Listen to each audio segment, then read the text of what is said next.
Penguin. Colin Farrell's The Penguin. His take on the Penguin is really, really good. I am enjoying it.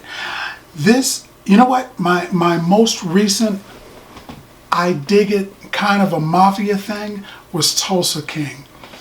The Penguin being a cartoon character, a comic book character, is written probably as well as that. It's arguably my favorite. It's arguably my favorite mafia criminal crime story right now. I mean, Power was good. Tulsa King, like I just said, is good. Empire was good. But this one's good too. It's good because not only is it well written and well acted, but I have a level of familiarity with the characters because I grew up watching the Penguin with all of his different umbrellas, you know, machine gun umbrella, you know, helicopter umbrella and all that kind of stuff. But they've gotten away from that now with the success of comic book characters translating over into the main media. They're adding a level of realism to them. So with the Penguin, they decided to pick him instead of the Joker or the Riddler or one of Batman's other rogue gallery. They decided to go with the Penguin as a mob boss. And it works. It works.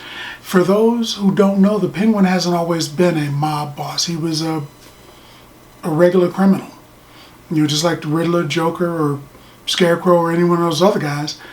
But someone got the great idea to make him a mob boss, and this TV show is an incredible representation of that. I've got an idea of where they're going in the future. I think it's basically an origin story for the Penguin. Of course it is.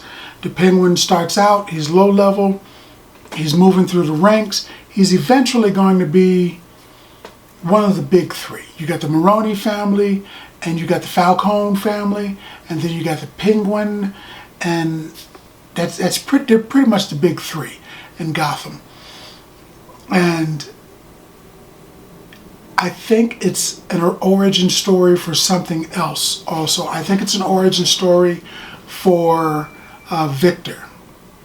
Because Victor, I think, with that big stutter he has, and originally in the first episode he had a fear, you know, a terror of murder and crime, and he didn't want to touch the body and all that kind of stuff. Now he's running people over. Now he's learning how to deal with the crooked police officers of Gotham. Now he's learning the underworld. And when given a chance, because the Penguin gave him a chance, given a chance to go and live a normal life with a good woman who apparently loved him, and they didn't have a lot of money, but they had just enough to get out of the city and maybe start someplace else. Instead, he wanted to stay with the Penguin. He wanted the crime. He has a taste for it. And he's having panic attacks also. But what I think is those panic attacks and everything may cause some hair loss. What I think is eventually he'll get over that. And he'll like the murder. He'll enjoy it even. He'll even long for it. And to change his name from his family's name, because he doesn't want to be associated with his family, Victor might change his last name to Zsasz and become the Joker's muscle. Victor Zsasz. I think we're seeing the origin story also of Victor Zsasz. And for those that don't know, initially he started out as a serial killer in the comic books. But just like the Joker, they eventually turned him into mob style muscle. You know, you had a problem, send Vic. He'll deal with it. He likes the blood and guts. So he transformed into that. I think we're seeing the modernization of the Penguin and the modernization of Victor Zsasz at the same time, but they're not emphasizing who Vic is. In fact, he doesn't even call him Victor. He calls him Vic. So you know his name, but you're not hearing it the way that you're used to. It's pulling you away from the story so that they can, boom, throw it in your face and be like, that was Victor Zsasz the whole time, and you guys didn't even know it. I think that's what they're going to do, man. I'm pretty sure that's what they're going to do. I could be wrong.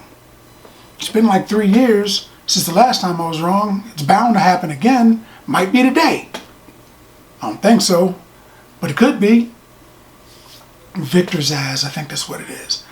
I like that they're slowly bringing in the more superhuman and the more comic book-esque type of the world of the Batman.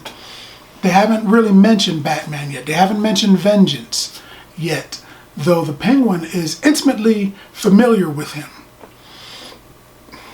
They haven't really talked about the Riddler, though everyone is feeling the effects of what he did. One supervillain with one crime nearly destroyed the city. They don't have a real protector. They don't have other villains doing plans and offsetting one another. Just one dude did that. He's responsible for decimating Gotham. And this will be the reason that Gotham is, some of the areas of Gotham are super, expensive areas, and some of the areas of Gotham are really downtrodden and terrible, filled with crime and everything. That was the origin story of why Gotham has that kind of a feel to it. You got Bruce Wayne, one of the richest people in America, living in Gotham, but Gotham is also super crime ridden. It's because the city was basically split in half because of the flood that the Joker did. It explains that. The Joker gas, the Scarecrow gas, Venom, different things like that in the city. It starts with this. It starts with doctors trying to make a drug that would mellow out the Arkham Asylum prisoners. And that drug was stolen, and now it's on the street. Different things that are happening in the city are going to evolve. You can see the evolution of things. I like this show. Colin Farrell is great as the Penguin. I almost forget sometimes who he is when I'm watching it. You can see the pain that he's gone through. They showed you his foot and how terrible it is. It's all mashed up, probably something that happened in childhood or maybe in birth.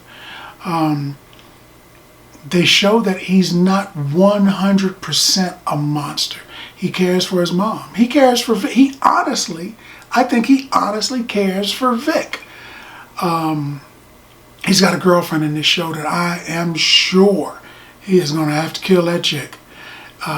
She just the way she side eyes him sometimes and says things, I'm like, oh, this is going to suck for him.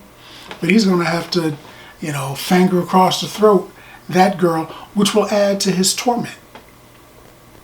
Vic lost his girl. Joker's going to lose his girl. And I've also noticed that his name is not Oswald Cobblepot. In fact, they don't even call him Oswald. They call him Oz, or maybe Ozzy. Oz Cobb.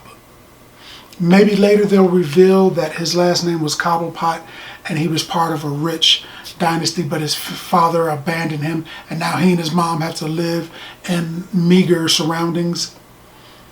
Because in the comics, he was part of a rich family. So maybe they'll turn it and it'll say, hey, my name's not Cobb. It's Cobblepot. Maybe they'll have that kind of a review. I don't know. But they should, because he's Cobblepot, not Cobb. But that's got to come out. Driving the purple car is flashback to his Penguin mobile, you know, and that's kind of cool. That's kind of cool. I think he needs to rebuild the Iceberg Lounge too. He has to, because that's a big part of his crime organization. He runs parts of the city from there, so it would be like, you know, not having the tower where the kingpin resides and he's just in some house. You know, it's a staple of his criminal organization. So they got to bring that back. I'm intrigued at how he's going to manipulate, because he's already manipulating the Maroney and the Falcone families, and he's got them at each other's throat. I wonder what he's going to do next. How he's going to get the drugs on the street and the money into his pocket. How he's going to get rid of all his enemies. This is a very, very intriguing show. I look at it, and at the end of the show, I'm staring at the thing saying, okay, all right, okay, give me an Easter egg. Give me something at the end. And the next show starts, and I'm like, come on, man. It makes me want to see more. I dig this show. I dig this show so much that I would give the Penguin, the first 3 episodes at least, the Penguin, the first 3 episodes, because of the acting and the writing, the delivery, the whole story, I would give it 9 bags of popcorn. 9 bags of popcorn. Because that's what I think about that. More importantly, what do you think about that? Now that you had a chance to look at the video, let's talk about it some more in the comments. And as always, if you like the video, if you like the content, subscribe. And then like. Popcorn passport. Get your popcorn passport.